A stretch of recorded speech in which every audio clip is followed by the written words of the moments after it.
Bonsoir à tous, bonsoir à toutes.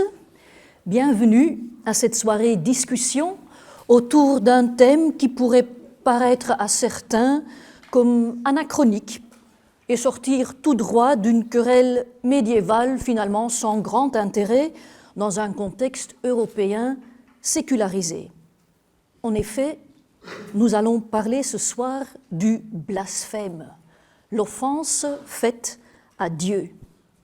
Et pour en discuter avec nous, deux académiciens chevronnés qui auront la lourde tâche de montrer en quoi le débat universitaire sur le blasphème enrichit la réflexion et en quoi cette réflexion a toute sa pertinence dans les débats de société actuels. À ma droite, le professeur Louis-Léon Christians, docteur en droit et en droit canonique, professeur à la faculté de théologie à Louvain-la-Neuve, où il est titulaire de la chaire droit et religion. Il a été un des spécialistes du Conseil de l'Europe qui ont rédigé le rapport sur les législations relatives à la répression des blasphèmes.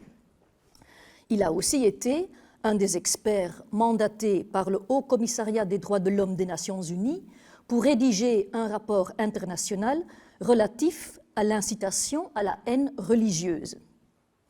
En 2014, il a été désigné par le Parlement belge comme un des administrateurs du Centre interfédéral belge pour l'égalité des chances et la lutte contre le racisme et les discriminations. Professeur Christians, bienvenue.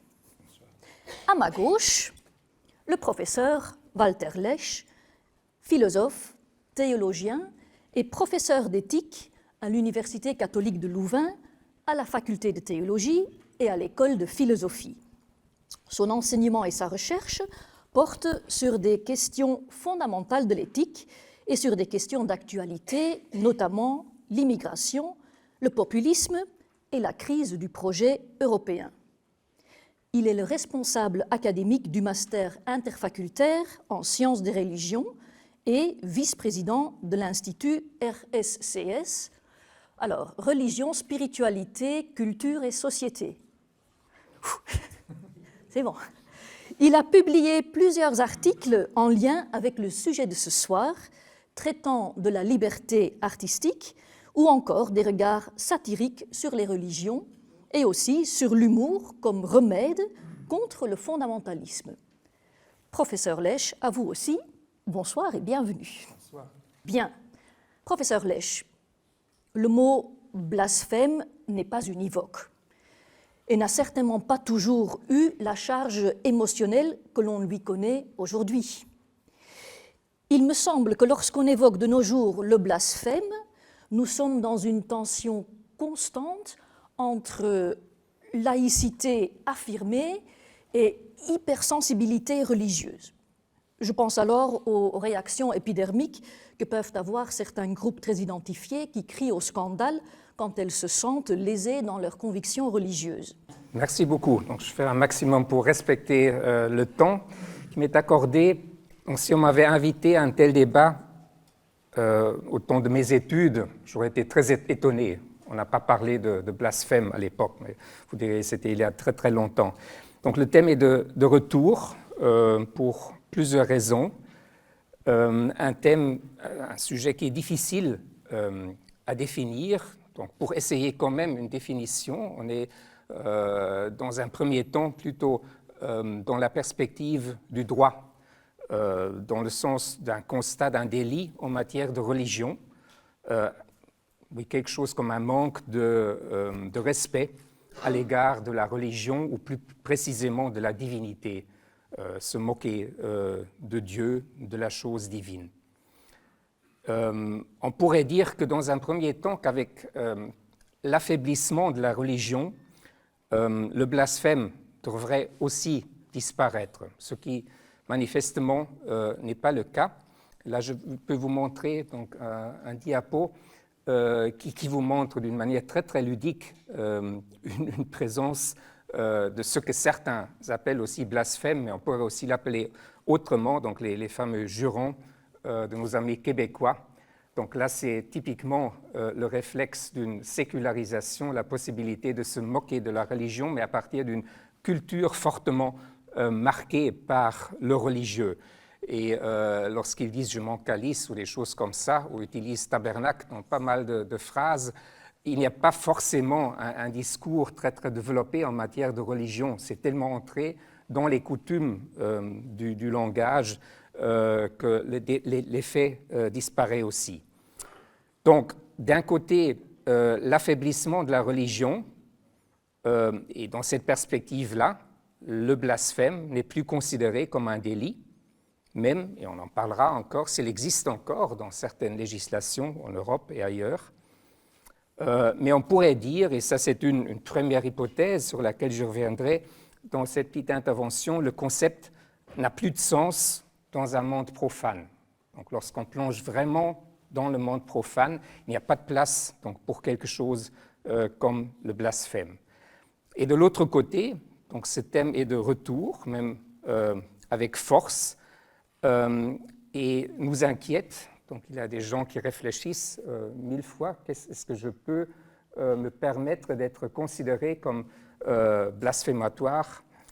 J'ai pensé à ce petit livre de Philippe Geluck que j'ai lu récemment, « Peut-on rire de tout ?» Et là, il a un petit chapitre consacré à Dieu, « Peut-on rire de Dieu ?» Et comme d'habitude, il donne une réponse très, très équilibrée. « Ça dépend, dit-il. » Donc si j'ai devant moi quelqu'un avec sa Kalachnikov qui me menace et me considère comme un blasphémateur, je dirais peut-être, oui, oui, ton Dieu est le plus grand, il n'y a pas de souci. Libéré de cette situation très désagréable, il se croit de retour à Paris et dit « Ah, j'ai simplement fait semblant, évidemment, je ne suis pas du tout croyant. » Mais il regarde donc les gens en face de lui, il comprend qu'il n'a pas atterri à l'aéroport de Paris-Charles de Gaulle, mais qu'il est à Téhéran, parce qu'il y avait un détour de l'avion à cause d'un problème technique. Et là, il doit encore choisir un autre discours, parce qu'il est interrogé par la police, et l'histoire continue comme ça. Donc, on dirait que ça dépend, et cela nous montre déjà que le regard sur le blasphème dépend beaucoup des rapports de force et de la situation de liberté dans laquelle on peut s'exprimer. Et là-dedans, on peut aussi voir donc, une double perspective de ce geste linguistique, de ce qu'on appelle un acte blasphématoire. Donc il y a d'abord la personne qui exprime le blasphème. Parfois, ça se fait de manière délibérée. Assez souvent, ça se fait aussi de manière plutôt inconsciente. Et cela montre qu'il y a aussi l'importance de l'autre ou des autres qui vous condamnent parce qu'ils vous considèrent comme un blasphémateur. Donc c'est la condamnation qui joue aussi fortement dans cette histoire. Donc vous avez toujours ces deux angles. Donc il y a d'un côté la liberté des blasphémateurs. Et on pourrait dire, dans un monde profane, cette liberté pourrait être considérée comme quasiment sans limite. Et je ne cache pas que j'aimerais bien vivre dans un tel monde, mais de l'autre côté, on est face à certains adversaires qui feront tout pour insister sur ce qui ne peut pas du tout être toléré. Donc, pour revenir à cette première perspective, la liberté d'expression, qui est sur le plan éthique une des références majeures dans ce débat, je n'aurais pas peur d'aller jusqu'à ce titre provocateur choisi par la journaliste française Caroline Fourest, qui a écrit un essai intitulé « Éloge du blasphème ». Donc, cela paraît un peu curieux, mais dans la période qui a suivi les attentats contre Charlie Hebdo, c'était une manière de souligner encore cette liberté inconditionnelle, qui évidemment ne veut pas dire qu'il est possible de dire n'importe quoi, de ne pas respecter du tout donc les sensibilités d'autrui, mais lorsqu'il faut choisir entre cette liberté fondamentale et autre chose dont on parlera encore, il y a plutôt ce choix en faveur de la liberté. Il y a, lorsqu'on regarde l'histoire de la pensée, une ligne qui traverse les discours dans tous les courants libérateurs. Il y a presque systématiquement au début d'une innovation d'idées, donc sur le plan philosophique ou religieux, une personne qui a été considérée comme blasphémateur. Et si vous pouvez montrer l'extrait suivant, avec un extrait de la Bible où vous avez des références à un des blasphémateurs les plus connus de l'histoire, un certain Jésus de Nazareth, mais on pourrait élargir le contexte. Il a finalement connu un destin comparable à celui de Socrate. Donc là, vous avez typiquement la situation d'un conflit à l'intérieur d'une religion, donc en l'occurrence le judaïsme, mais aussi de manière élargie dans le contexte de l'Empire romain, où un discours comme celui de Jésus a dû choquer et provoquer très très fortement. Pourquoi ? Parce qu'il a osé donc, cette transformation assez radicale du rapport entre l'humain et le divin, se considérer lui-même, utiliser cette formule fils de Dieu.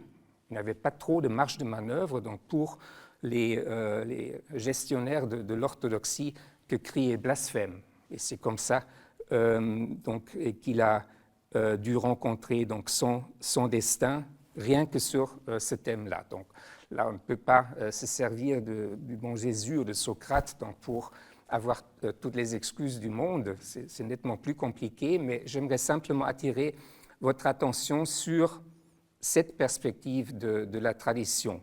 Et c'est peut-être une des raisons pour lesquelles il y a une certaine prudence dans les traditions qui sont concernées par cela à l'égard de cette condamnation du blasphème. Ce que j'aimerais dire dans les 10 minutes qui me restent, c'est vous donner une sorte de panorama des arguments, donc de l'argumentaire qui est normalement évoqué pour problématiser le blasphème. Et c'est une typologie que je n'ai pas inventée moi-même, mais je m'inspire d'une très belle publication de mon collègue à Nimègue, Jean-Pierre Wills, intitulée Blasphème et publiée en 2007 à Francfort. Là, il a fait ce que d'autres avaient déjà fait avant lui, mais lui d'une manière très, très systématique, les 5 points qui reviennent assez régulièrement. Le premier, le blasphème est considéré comme problématique parce qu'il s'agit de protéger l'honneur de Dieu. Et ce que j'aimerais faire donc, dans les minutes que j'ai, c'est vraiment déconstruire ces arguments contre le blasphème. Où est le problème avec cet argument de la protection de l'honneur de Dieu ? Donc c'est d'abord la difficulté de savoir quelle est la personne qu'on va protéger. Donc dans une intention directe et même indirectement, s'agit-il, ce qui est souvent le cas lorsqu'on regarde les récits dans les religions, s'agit-il plutôt d'éviter sa punition, sa vengeance ? Dans les deux cas, on a un petit ou même un grand problème théologique parce que de quel Dieu s'agit-il lorsqu'on l'imagine ainsi ? Donc tout d'abord, tout cela présuppose l'existence de Dieu et de la possibilité de croire en Dieu, ce qui n'est pas la sphère des compétences du droit séculier. Donc c'est une autre question de trancher théologiquement, mais le droit a plutôt appris à prendre beaucoup de recul donc, à l'égard de ce qui est une controverse à l'intérieur de la communauté des croyants, à l'intérieur de la théologie. Donc bref, pour ce premier point, protéger l'honneur de Dieu, c'est peut-être une intention très très noble, mais qui théologiquement, éthiquement, juridiquement nous pose problème aujourd'hui. Donc je ne dirais pas qu'il ne faut pas se moquer de l'honneur de Dieu, ce n'est pas ce que je dis, mais j'aimerais simplement souligner cette stratégie de protection. Et c'est à cause de toutes ces difficultés qu'on a assisté à un déplacement du débat vers un deuxième point. On dirait beaucoup plus facilement aujourd'hui qu'il s'agit de protéger les sentiments religieux, les sentiments des fidèles. Là aussi, on est face à un problème parce que c'est le plus haut degré du subjectivisme. On a du mal à définir avec précision donc un sentiment religieux. Le problème supplémentaire, le sentiment, donc c'est plutôt ce qui engage la personne, l'individu, mais dans les débats sur le blasphème, c'est souvent évoqué sous forme d'une identité communautaire et quels sont exactement les sentiments d'un groupe. J'ai du mal à les identifier, je ne connais que les sentiments d'un groupe.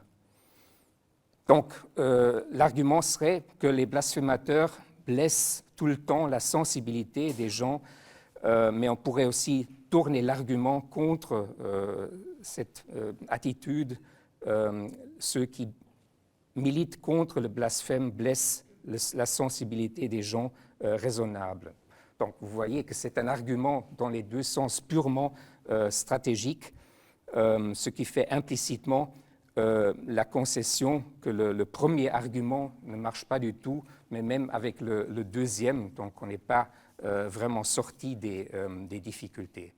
Donc la troisième façon d'aborder le problème est de dire qu'il faut protéger la religion comme un bien culturel. Ça fait partie de notre vivre ensemble. La religion mérite un respect particulier parce qu'elle a une fonction positive pour la communauté, pour la morale publique.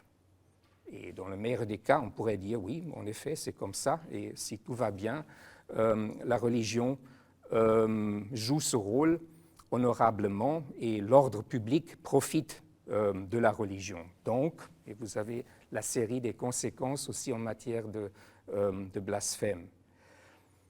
Aujourd'hui, ce troisième argument rencontre aussi des difficultés parce que la religion se décline au pluriel et son utilité donc, pour l'ordre public et pour l'orientation donc, dans nos sociétés complexes est de moins en moins certain. Je passe vite au numéro 4 et 5. On pourrait dire que même si on a quelques réserves à l'égard de cette religion comme bien culturel, qui implique aussi la difficulté de, oui, pour le dire ainsi, muséaliser la religion. Donc elle se trouve au musée ou dans les archives où elle ne fait pas de mal. Donc elle est sympa ou pas, peu importe, mais elle est enregistrée quelque part. Là où elle a beaucoup plus de vitalité, il s'agit en effet de sauvegarder la paix. Donc c'est peut-être l'argument pragmatique le plus important. Jusqu'à cette scène que je viens d'évoquer avec Philippe Geluck. Donc il faut tout bêtement tenir compte des fanatismes des fidèles et du potentiel d'agressivité qui peut faire peur. Et là, même avec ma soif de liberté, je ne pourrais pas garantir d'être dans tous les cas assez héroïque. Donc pour faire face à une certaine stupidité, qu'elle soit religieuse ou autre. Donc là, c'est l'ambiguïté de cet argument de la paix publique. Ça ne marche pas tout à fait si on agit sous l'impression d'une intimidation. Et j'arrive au dernier type d'argument, et c'est peut-être un des arguments les plus délicats, parce que ça peut aussi fonctionner dans deux sens. On pourrait dire que l'invocation de blasphème ou la volonté de protéger la sphère religieuse est une façon de garantir la liberté religieuse. Mais liberté de qui dans cette situation-là? Donc j'ai souvent l'impression qu'on veut se servir d'un droit fondamental pour réduire d'autres droits fondamentaux. Et finalement, on arrive avec ce cinquième point dans l'impasse de la confrontation entre liberté d'expression et liberté religieuse. Et tout dépend de la définition de la liberté religieuse qui est si souvent évoquée dans le contexte des débats sur le blasphème.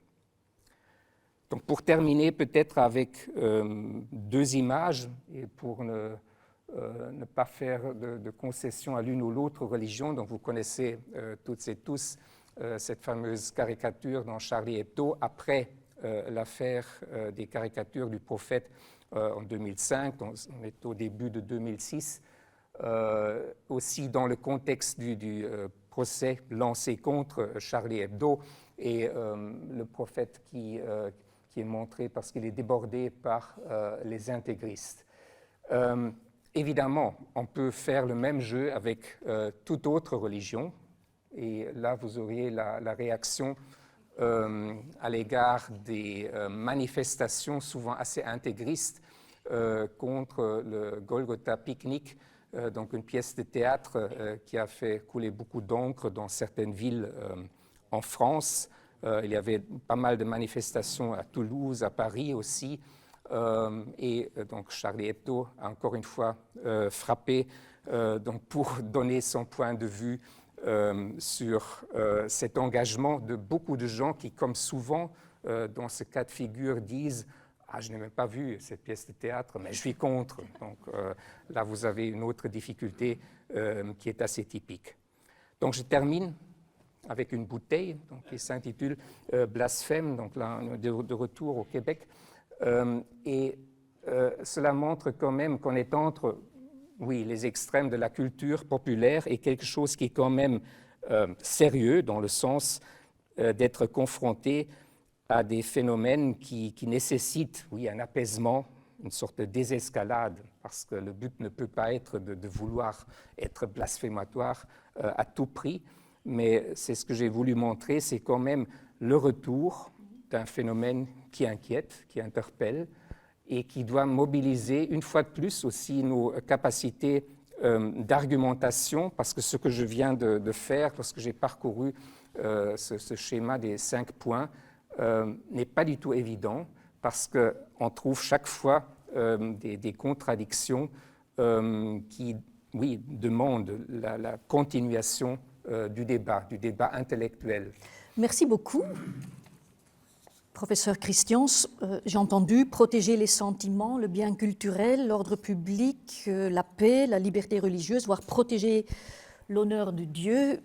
N'est-ce pas la visée du droit? Il me semble que c'est le roi Louis IX, Saint Louis, qui, au XIIIe siècle, définit la première législation royale au sujet du blasphème. Parce que le roi pensait que si on injuriait Dieu, il enlèverait sa protection du peuple avec comme conséquence peste, épidémie et autres catastrophes. Le blasphémateur faisait courir un risque au peuple et devrait donc être puni en conséquence. Avec le droit, c'est facile, car ça se termine toujours par noir ou par blanc. Voilà. Et donc, c'est ce qu'on va essayer d'examiner ensemble. D'abord, sur le droit, donc je pourrais rappeler simplement ou envisager le droit comme une ligne rouge opératoire. C'est une ligne rouge. Et comme l'avaient bien dit les débatteurs, Éric et Pierre Kroll, le mois dernier, il y a différents types de discours. Donc, on peut se disputer en termes d'esthétique, on peut se disputer en termes d'éthique du discours, on peut se disputer en termes de savoir-vivre. Et le droit ne va intervenir que lorsqu'on franchit certaines lignes rouges. Et ces lignes rouges, eh bien, elles nous sont rappelées évidemment par la sanction qui va s'appliquer à nous lorsqu'on aura franchi ces lignes rouges. Donc le rôle du droit est de sanctionner le franchissement des lignes rouges. Nous allons travailler en droit positif. Autrement dit, le droit positif, c'est le fruit dans nos sociétés européennes, c'est le fruit d'une construction démocratique. Donc nos parlementaires ont construit un certain type d'arguments et ont sédimenté une législation qui a bénéficié d'un appui de la majorité politique. C'est de ça dont on va discuter en droit, beaucoup plus que d'une libre discussion sur ce qui pourrait être éthique ou pas éthique, bien ou moins bien. C'est la démocratie qui a parlé, et une fois que cette démocratie a parlé, va intervenir le monde de l'administration de la justice, va intervenir le monde judiciaire, que les juristes suivent de près, et qui est celui d'un tiers impartial en charge d'interpréter ce qu'a donc voulu ce peuple à la voix majoritaire. Qu'est-ce qu'il a voulu, ce peuple, qu'est-ce qu'il a voulu, cette représentation nationale, lorsqu'elle a écrit une infraction ou lorsqu'elle a abrogé une infraction? C'est donc cette question-là qui sans cesse est au travail. Elle est au travail dans une Europe à 28, à 27. C'est une Europe dans l'Union, c'est une Europe du Conseil de l'Europe à 47 États, qui inclut la Turquie et la Russie. C'est donc simplement 47 droits nationaux qu'il faut aller investiguer pour voir ce qu'il en est de ces législations. Et donc, au gré de vos voyages, vous devez donc, comme vous le savez, faire bien attention quand vous blasphémez sur le territoire sur lequel vous vous trouvez. Ça va? Donc, Pour la Belgique, globalement, nous n'avons pas trop de problèmes. En tout cas, dans ce premier chapitre, on verra que nous avons d'autres problèmes à la fin. Mais il y a d'autres sociétés. Notamment, si on se promène en Grèce en été, ou si on se promène en Russie à l'automne, il faut faire très attention. Parce que ces deux pays restent des champions des poursuites pour blasphème, qu'on soit orthodoxe ou pas orthodoxe, ne changera rien à l'affaire. Donc je ne parle pas des pays non européens, je ne parle pas des pays dans lesquels le sang coule. Ça va ? Donc mes propos ce soir, c'est de parler du droit dans nos sociétés plus ou moins démocratiques, et en tout cas pour lesquelles le sang ne coule pas. Et on sait que dans de nombreuses régions du monde, que ce soit par le droit ou sans le droit d'ailleurs, le sang coulera. Donc prudence, mais ce n'est pas ce cadre-là que nous allons examiner. Nos droits, nos 47 droits plus ou moins démocratiques européens, eh bien, ils sont soumis dans le cadre du Conseil de l'Europe à une supervision par le droit international, par le droit européen, par la Convention européenne des droits de l'homme que nos États, nos 47 États, ont ratifié. Donc quand un Parlement vote à la majorité une législation pour trouver un équilibre bien difficile entre liberté de religion et liberté d'expression, eh bien, cet équilibre-là est réapprécié par le droit européen et l'État va recevoir, du moins si un requérant veut bien saisir la Cour, l'État va recevoir un feu vert ou un feu rouge, il va être acquitté ou il va être condamné. Donc la majorité de nos parlements nationaux ne suffit pas à déterminer la réponse. La réponse, elle suppose aujourd'hui, depuis le XXe siècle, elle suppose un recours, que ce soit devant des juridictions constitutionnelles ou des juridictions internationales comme celle du Conseil de l'Europe. Et donc, la question du blasphème devant la Cour européenne des droits de l'homme à Strasbourg reste une question très très fréquente. Donc je pense qu'on parle de blasphème à la Cour européenne des droits de l'homme au moins 2 fois par an. Au moins 2 fois par an, ça veut dire que un des 860 millions d'habitants a introduit un recours et a passé une dizaine d'années, si vous voulez, à arriver à la Cour de Strasbourg pour y soumettre son cas. C'est dire, évidemment, l'enthousiasme et la persévérance du requérant. Et donc, malgré ça, on apprend des choses. Donc, que ce soit un blasphème contre le Dieu des chrétiens, que ce soit un blasphème contre le Dieu de l'islam, la Cour ne manque pas de travail. La vengeance de Dieu est invoquée très souvent à Strasbourg. On pourra y revenir au moment des questions, pour, si vous voulez savoir ce que nos juges à Strasbourg pensent de la vengeance de Dieu. Mais donc, au total, ça nous donne une position du Conseil de l'Europe qui a été émise par la Commission de Venise en 2006 et donc qui a été validée par l'Assemblée parlementaire, qui recommande à l'ensemble des 47 États d'abroger les législations anti-blasphème lorsqu'elles subsistent. Donc en 2006, il restait 12 législations anti-blasphème en Europe. L'Irlande est le dernier pays à avoir abrogé en octobre 2018 sa législation sur le blasphème. Il doit rester 8 législations sur le blasphème.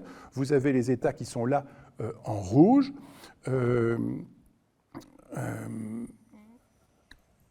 Et qui sont invités à l'abroger. Dans le monde, diapositive suivante, simplement, c'est ce que j'évoquais. Là, le sang va couler, mais voilà, vous avez un grand nombre de pays qui vont conserver des législations anti-blasphème, y compris punies de la peine de mort, ce qui n'est plus le cas dans nos régions en tout cas. Comme je vous l'ai dit, nous sommes sous contrôle d'une jurisprudence européenne homogène, voilà, qui permet à chaque Européen de voir si sa législation tient la route et si éventuellement il décide de l'attaquer. Encore faut-il l'attaquer. Voilà. Par exemple, la crise des cartons, des caricatures danoises contre le prophète n'a pas fait l'objet d'opposition de la Cour. Pourquoi ? Parce que sur nos 830 millions d'habitants européens, il n'y en a qu'un qui a saisi la Cour, un musulman, et qui était domicilié, qui était résident marocain. Eh bien, les résidents marocains, en droit européen, ne peuvent pas saisir la Cour européenne des droits de l'homme. Il faut être résident sur le territoire. Peu importe la nationalité, il faut être résident sur le territoire. Et comme pas un de nos habitants, pourtant nombreux, n'a saisi la Cour en résidant sur le territoire, la Cour n'a donc pas répondu. Nous ne savons pas ce qu'elle pense des caricatures danoises. Mais Nous allons progresser donc pour entrer sur le deuxième point, avec ce qu'on doit faire maintenant à ce qui paraît en droit, et donc dans nos cours, c'est toujours annoncer que, attention, comme vous savez, il faut un disclaimer, on va voir quelques photos qui ne sont pas nécessairement agréables, en tout cas pour certains, mais peu importe. Donc on va sur la suite. Une des grandes questions du blasphème, c'est évidemment de vérifier, on le fera ensemble, s'il n'y a pas de la métadiscrimination. Est-ce que les différents types de blasphème sont bien traités de la même façon? Et ici, vous avez un dessin, sans doute pas très élégant, mais qui exprime bien le fait que toutes les religions vont être traitées de la même façon. Charlie Hebdo est très efficace là-dedans. Réévoquer, donc je vais aller vite dans mesure où je recroise certains points évoqués par Walter. Quel est le problème majeur des législations de blasphème en Europe telles qu'elles ont été discutées? Le premier point est de savoir de quel Dieu parle-t-on. Et il se fait que la plupart des législations anti-blasphème qui se sont déployées donc encore au XXe siècle, eh bien, ne traitent que d'un Dieu. C'est le Dieu de la religion dominante. C'est le Dieu de la religion d'État. C'est le Dieu de l'orthodoxie en Grèce, c'est le Dieu de l'orthodoxie en Russie, c'est le Dieu des anglicans en Angleterre, c'est le Dieu des catholiques en Italie. Voilà. Et donc, finalement, outre la question de la sécularisation, outre la question de la séparation progressive de la religion et de l'État, c'est le fait qu'on est bien très proche, et tu évoquais le crime de lèse-majesté, on est très proche d'un système de religion d'État. C'est ce qui a été dit à l'Italie, et c'est ce qui a été dit à la Grèce, et c'est ce que ces deux pays ont essayé de bien enregistrer. Et aussi bien la Grèce que l'Italie, au cours des années 90, 1990, pas 1890, en 1990, mais ça vous allez comprendre tout de suite, c'est bien 1990, que aussi bien l'Italie que la Grèce ont ouvert leur délit de blasphème, si je puis dire, à la protection de l'ensemble des divinités.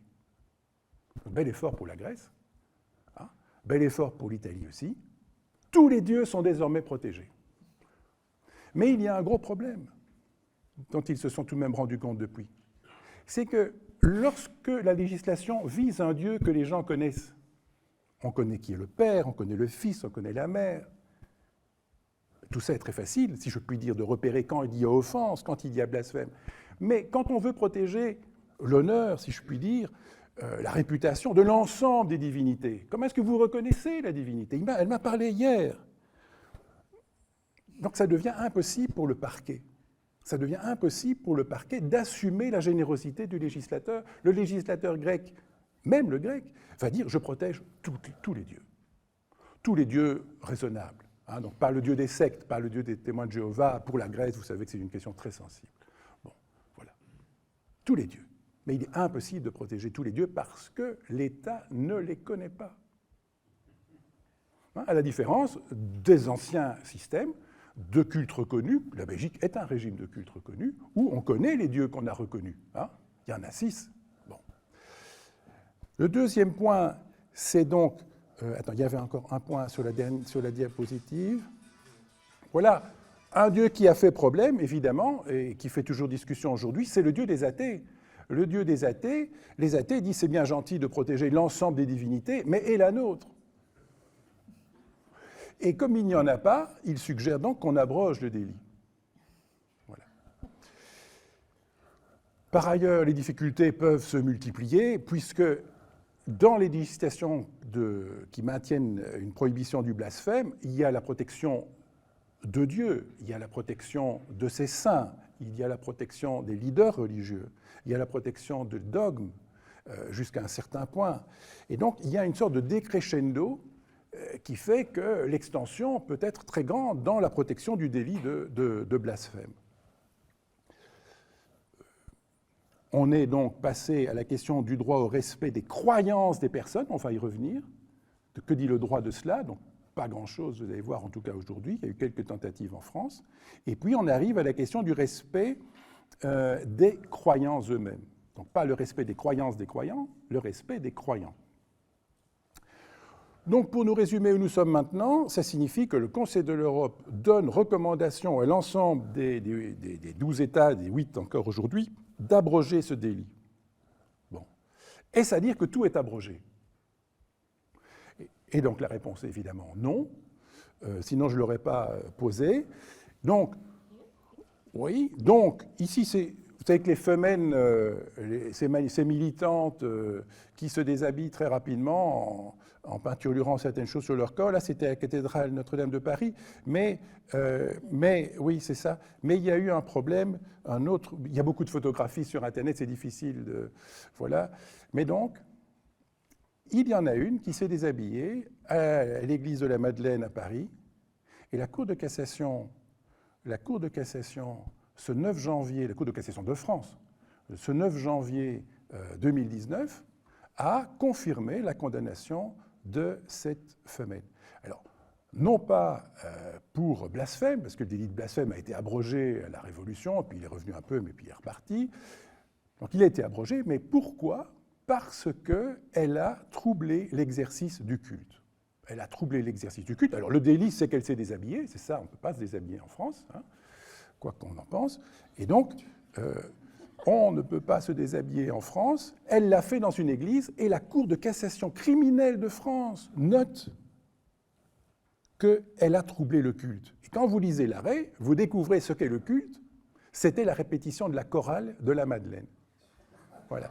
Et le chef de chorale avait, donc il répétait pour la messe, et donc le chef de chorale avait bien prié cette jeune femme de sortir. Cette jeune femme a mimé l'avortement de l'enfant qu'elle portait en elle, à savoir Jésus-Christ. Ensuite, elle a fait pipi sur l'autel, et enfin, elle est sortie. Donc, simplement dire, la France laïque, sa Cour de cassation criminelle, en janvier 2019, ne se contente pas de dire que cette femme a fait des choses contraires aux bonnes mœurs, voilà, elle prend acte qu'on ne peut pas troubler l'exercice du culte. Alors, est-ce que c'est simplement une question française ? La réponse est non. Et nous avons, même si certains parlementaires ne trouvent pas que ce soit une bonne idée de les garder, mais nous avons dans notre code pénal belge encore 2 articles, les articles 145 et 146. Le premier qui dit exactement ce que la Cour de cassation criminelle de France a dit, à savoir qu'on ne peut pas troubler l'exercice d'un culte, et un deuxième, d'ailleurs plus étonnant encore, qui prévoit une sanction pénale pour ceux qui auront outragé les objets du culte. Voilà. Nous n'avons pas de délit de blasphème, mais nous avons un délit de sacrilège, hein, en droit belge. Alors, la question de cet article 145 sur le trouble du culte a été soulevée en 2002 à l'occasion, je ne sais pas si vous vous souvenez, à l'occasion de Europalia Pologne en Belgique. Il y a eu une exposition qui s'appelait Irreligia dans une église de Bruxelles. Vous avez quelques extraits de cette charmante exposition, mais qui est allée plus loin d'ailleurs, hein. Bon. Au point que certains fidèles ont trouvé que cette exposition était en quelque sorte blasphématoire. Ce n'est pas une infraction en Belgique, donc qu'elle troublait l'exercice du culte. Voilà. Qu'est-ce qui s'est passé ? Donc c'est tout de même très intéressant. C'est que le curé de la paroisse a soutenu la légitimité de cette exposition. Les fidèles se sont alors adressés aux nonces apostoliques, ils se sont adressés à l'archevêque. Mais le parquet a dit, écoutez, c'est pas clair cette histoire, et je ne peux pas poursuivre sur la simple base du sentiment de cet infidèle. La police des cultes est aux mains du curé. Le curé est couvert par la hiérarchie ecclésiastique, donc je ne poursuis pas. Mais si vous regardez la presse de l'époque, ben vous verrez toute cette histoire qui est publique. Donc la Belgique a connu une discussion. Voilà. Donc ce point-ci, c'est un moment pour rappeler qu'il y a recommandation d'abrogation des délits historiques de blasphème, mais l'ensemble des questions n'est pas épuisé, et il reste une trentaine de pays qui prévoient des infractions en quelque sorte satellites. Troisième point, rapidement, l'incitation à la haine. Alors, au début, on ne comprend peut-être pas très bien quel est le lien, mais vous allez le comprendre. L'incitation à la haine, à la violence, à l'hostilité, à la discrimination, pour des raisons liées à la race, à l'ethnie ou à la religion, sont une infraction qui nous vient du Pacte des Nations Unies de 1966 sur le droit civil et politique. Donc c'est une infraction que les États qui ont ratifié, c'est-à-dire tous, sont obligés d'inscrire dans leurs droits. Nous sommes obligés, et la Belgique l'a fait. Donc nous avons dans notre loi de juillet 1981 sur le racisme une infraction de ce genre-là. On ne va pas la lire ensemble, mais c'est une infraction. L'incitation à la haine en raison de la religion d'un groupe ou d'une personne est une infraction pénale lourdement condamnée. Mais il y a une astuce. L'astuce, c'est la définition, que vous entendez bien, d'incitation à la haine. Il se fait qu'en droit pénal, sauf en matière raciale, la haine n'est pas une infraction pénale. C'est quelque chose sans doute de moralement répréhensible. Mais ce n'est pas une infraction pénale. L'infraction pénale, c'est d'inciter à la haine. C'est-à-dire de pousser un tiers de bien vouloir faire quelque chose sur le groupe qui est visé. Donc je dois, pour commettre une incitation à la haine, je dois inciter une partie de la population à de l'hostilité, de la discrimination, de la violence envers une autre partie de la population. Je dois les mettre en mouvement. Donc le simple fait de haïr quelqu'un, les gros, les maigres, les vieux, les jeunes, etc., c'est pas bien, mais ça ne stimule pas beaucoup d'actions. L'incitation à la haine, c'est le fait d'amener des gens à avoir une réaction d'hostilité. Ça, c'est une infraction. Bon, voilà, pourquoi pas. Mais il y a une différence majeure, on va avoir fini mon parcours, il y a une différence majeure entre la façon dont l'incitation à la haine est appliquée dans les pays anglo-saxons, aux États-Unis, en Angleterre, et la façon dont elle est mise en œuvre sur le territoire du continent européen. Sur le continent européen, l'incitation à la haine peut être implicite. Implicite. Alors que dans les pays anglo-saxons, elle doit être explicite. Ceux-là, ils sont tellement cons, exterminez-les. Ne les recrutez plus. Jetons-les dehors. Ça, c'est une grosse infraction. Bon. Mais en Europe, le délit d'incitation à la haine peut être poursuivi même lorsqu'il est implicite. Alors, je donne un exemple, mais peut-être qu'on y revient sur le négationnisme. Pourquoi punit-on le négationnisme? On a posé la question à la Cour constitutionnelle de Belgique et à la Cour européenne des droits de l'homme, et la réponse est le négationnisme n'est pas une infraction qui constituerait la protection d'une vérité d'État, au sens où l'histoire serait devenue incontestable. Non, ce n'est pas ça du tout. Le négationnisme est une infraction valable parce qu'il contient une incitation implicite à la haine contre les personnes qui ont été persécutées, massacrées dans ces génocides. Voilà. C'est l'incitation à la haine implicite qui fait que le négationnisme est condamné en Belgique et que cette condamnation a été validée au plan européen. C'est l'incitation implicite. Et donc, vous me voyez venir au sens où n'importe quelle forme d'art, n'importe quoi que certains vont appeler blasphème, va être relu par les juges pour se demander, y a-t-il, derrière ce blasphème, derrière cet acte qui est protégé par la liberté d'expression, mais y a-t-il tout de même pas une incitation à la haine? Donc ce n'est pas un défaut d'esthétique, ce n'est pas un défaut de goût. Est-ce qu'il n'y aurait pas une incitation à la haine? Et donc c'est cet exercice que la Cour d'appel de Paris a fait en 2008 à propos des dessins de Charlie Hebdo que Walter évoquait.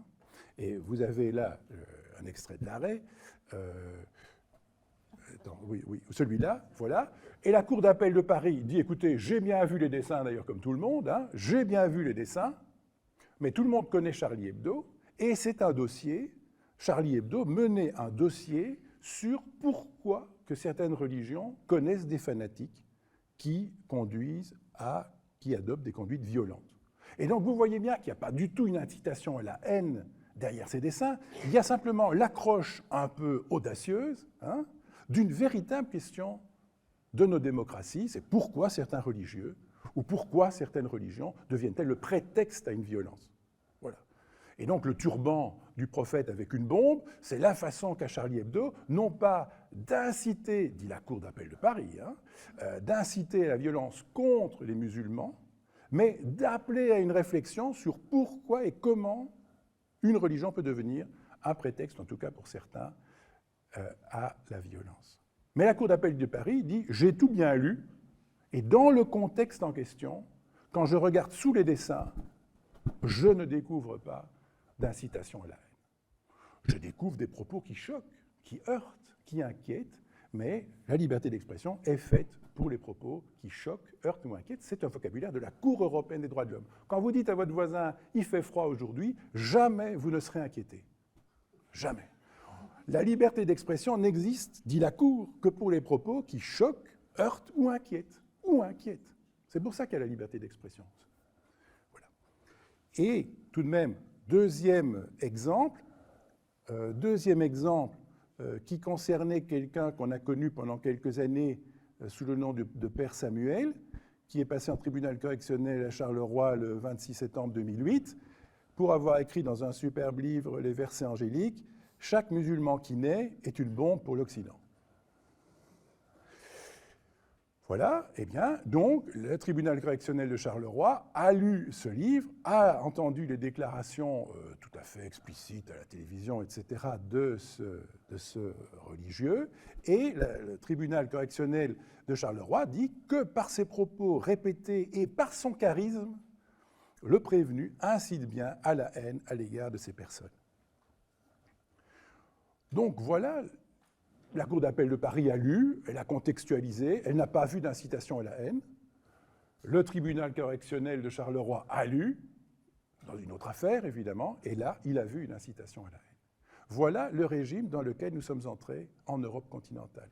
Nous sommes entrés dans un régime où l'incitation à la haine peut être implicite. Le juge doit repérer une intention. Mais le travail, vous imaginez, est périlleux. Hein ? Voilà là où nous sommes. Après ces deux éclairages, j'aimerais faire trois propositions. Elles peuvent être polémiques ou peut-être pas, mais je vous demanderai de les commenter donc en 2 minutes à chaque fois de l'intérieur de votre discipline. Et la première proposition est la suivante.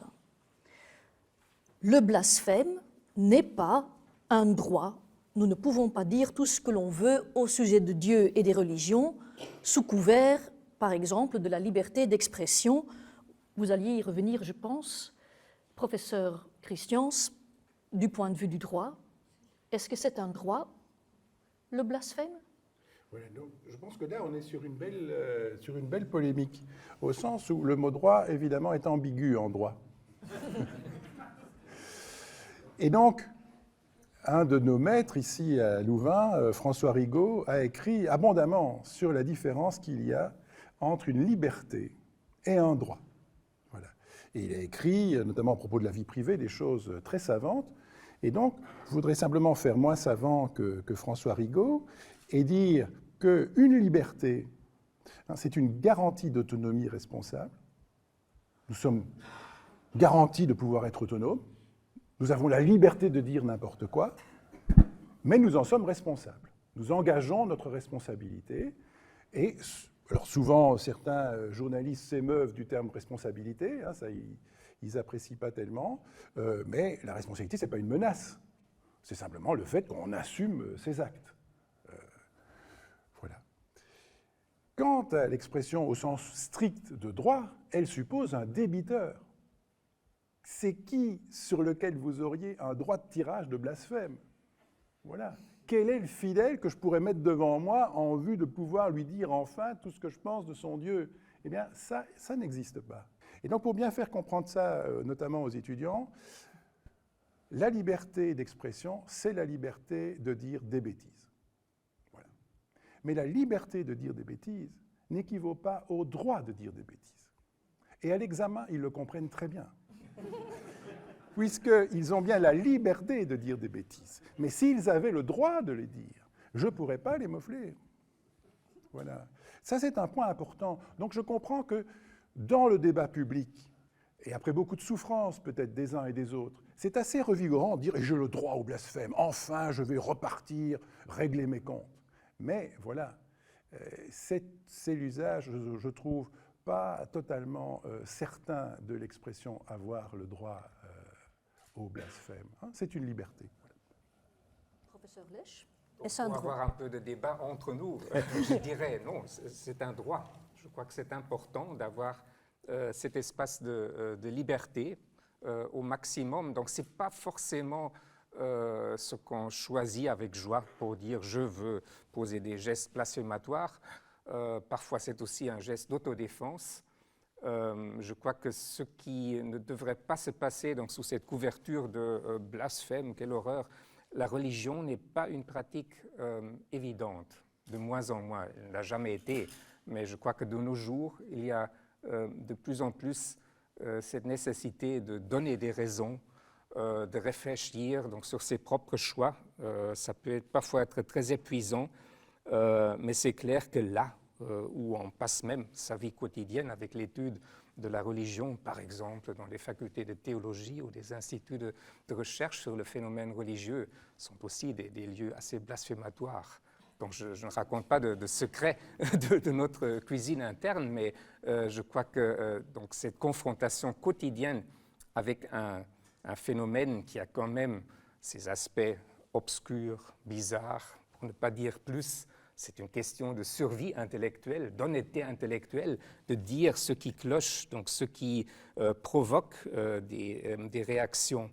Donc ça, c'est une chose, et je dirais que c'est souvent dans le registre de la réaction à quelque chose que cet acte peut être assez libérateur. Puis il y a l'aspect de l'art qui a été évoqué déjà plusieurs fois, que je crois qu'il ne faut pas le sous-estimer. Et là, on touche donc à une autre reprise de la référence à la liberté d'expression. On ne peut pas s'en servir comme une mauvaise excuse, donc pour dire comme artiste, je peux faire tout ce que je veux et là, je n'ai plus de responsabilité. Ça serait trop facile. Mais d'autre part, c'est une sorte de laboratoire qui peut aussi tester des limites. Et puis, dans ce sens-là, je crois qu'il y a dans le blasphème ce véritable geste prophétique qui doit franchir les lignes rouges à l'intérieur des traditions religieuses pour rendre la pensée et la religion un peu plus intelligentes. Et là, on peut identifier dans toute religion donc, ces moments de fracture. Donc, un des moments récents dans l'orthodoxie chrétienne autour de cet amalgame qui fait vraiment peur entre Église orthodoxe russe, en l'occurrence, et l'État. Ce n'était pas la théologie orthodoxe, mais un groupe punk, Pussy Riot, qui a véritablement fait cette provocation donc pour mettre le doigt aussi sur des problèmes politiques. Donc, invoquer la Vierge, mais dire « libérez-nous de Poutine ». C'est là qu'on voit que ça joue, donc pour déconstruire, pour montrer où ça fait mal. Et évidemment, ça fait partie de toute responsabilité pour encaisser aussi. Peut-être un dernier mot quant à ce droit. Je crois que c'est lié à ce que tu viens de dire sur l'incitation à la haine.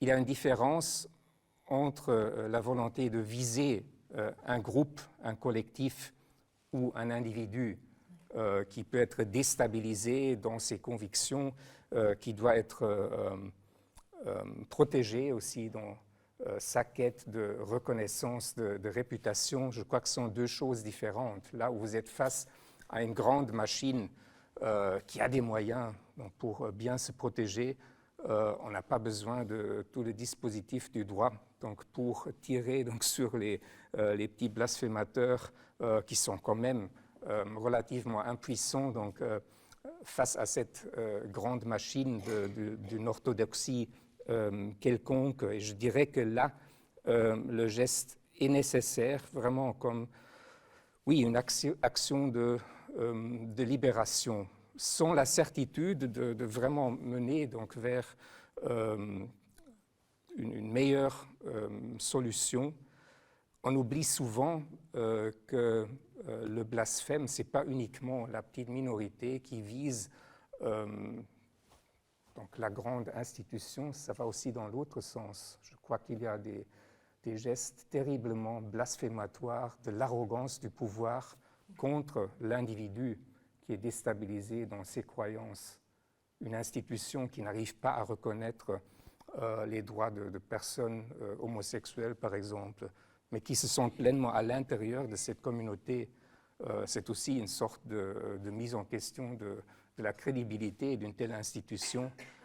Et je crois que là, on touche à tous ces aspects où, oui, l'un ou l'autre geste blasphématoire peut être assez salutaire, même pour faire bouger donc le système d'une religion. Merci beaucoup. J'ai une deuxième proposition. Professeur Lesch, finalement, le blasphème, à l'origine quand même, c'est un problème de l'islam. Il y a la fatwa contre Salman Rushdie, il y avait eu les caricatures, on en a parlé, il y avait en 2010 l'affaire Asia Bibi.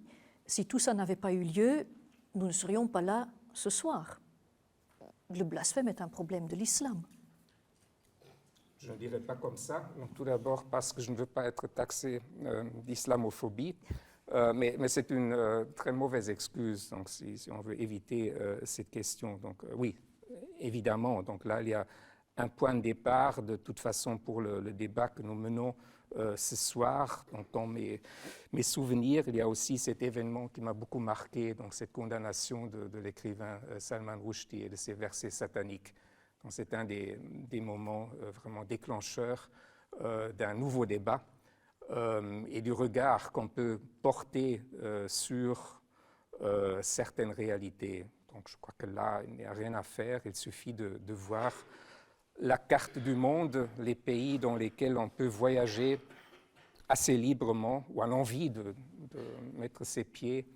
Et ce n'est pas moi qui choisis cette cartographie, mais fatalement, on tombe quand même sur beaucoup de pays musulmans dans lesquels cette liberté n'est pas garantie pour l'instant. Donc c'est une réelle difficulté. Historiquement, ça serait complètement injuste de se concentrer sur cette lecture dans l'histoire des religions. Donc on pourrait faire un récit assez long d'un manque de liberté dans le christianisme. Donc je crois que là, on assiste à un déplacement à tout ce qui est, oui, aussi lié à l'époque postcoloniale et à des rapports géopolitiques d'une certaine complexité. Mais effectivement, cela doit inévitablement mobiliser la critique de la religion, de toute religion. J'ai parfois l'impression que c'est une discipline ou une approche qui, oui, dans ce monde joyeux du retour du religieux, est oubliée. Donc on avait quand même pratiqué ce regard critique sur ses propres traditions, beaucoup plus donc, dans une théologie aussi des années 60 et encore 70. Aujourd'hui, on est devenu très très prudent donc, pour ne pas blesser telle ou telle sensibilité, ce qui, à mon avis, est une capitulation de l'esprit critique. Oui, on peut critiquer tout, on peut, et on doit même déconstruire donc, tout grand système philosophique ou religieux. Donc le problème n'est pas là. Et si, oui, l'islam doit aussi passer par ce processus-là, il n'y a rien à faire. Donc là, j'assume pleinement parce que je me retrouve parfois dans cette position très, très délicate d'être critiqué pour des propos qui pourraient être considérés comme relativement hostiles à l'égard de l'islam. Donc ce n'est pas du tout l'islam en tant que tel ou les musulmans qui sont visés, mais c'est un système de pensée. Mais je vois trop bien les parallèles structurels dans n'importe quelle autre religion. Et à ce niveau-là, les choses se relativisent. Mais encore une fois, on ne peut pas oui, fermer les yeux donc, à l'égard de ce qui me semble être une évidence. Donc c'est surtout dans ce contexte-là qu'on a le retour de ce phénomène et aussi l'appel oui, à une certaine autodéfense. Donc si quelqu'un me dit et qu'on met en même temps des actes de la plus grande violence, Dieu est grand. Donc on a envie de dire, donc ce Dieu-là n'est certainement pas grand, donc il est tout le contraire, il est minable, il est ridicule. Et là, on est pleinement donc, dans ce débat-là. Merci. Merci beaucoup, tous les deux. En conclusion, je constate que loin d'être un sujet pour les médiévistes, le débat de ce soir a montré la pertinence pour nos sociétés contemporaines de s'emparer du sujet du blasphème, tant au niveau juridique qu'éthique. Cette discussion nous invite quand même tous à creuser un peu le sujet chez nous. Alors j'ai pris la liberté de proposer aux auditeurs 2 ouvrages qui permettent de prolonger la réflexion chez vous. Il s'agit de 2 ouvrages non blasphématoires, je pense. Le premier de François Beuys-Ploug, Religion et caricature, édité chez Bayard, pardon, merci, en 2016, et l'autre, Jacques de Saint-Victor, donc Blasphème. Vous avez arrivé à le lire, je ne me rappelle plus. Courte histoire, non, brève histoire d'un crime imaginaire, pardon, édité chez Gallimard également en 2016. Et pour terminer, je ne résiste pas à vous montrer une œuvre d'un photographe cubain qui s'appelle Eric Ravelo. L'œuvre s'appelle Los Intocables et qui pose une question cruciale quand même, je pense, même si elle n'a finalement pas été abordée ce soir.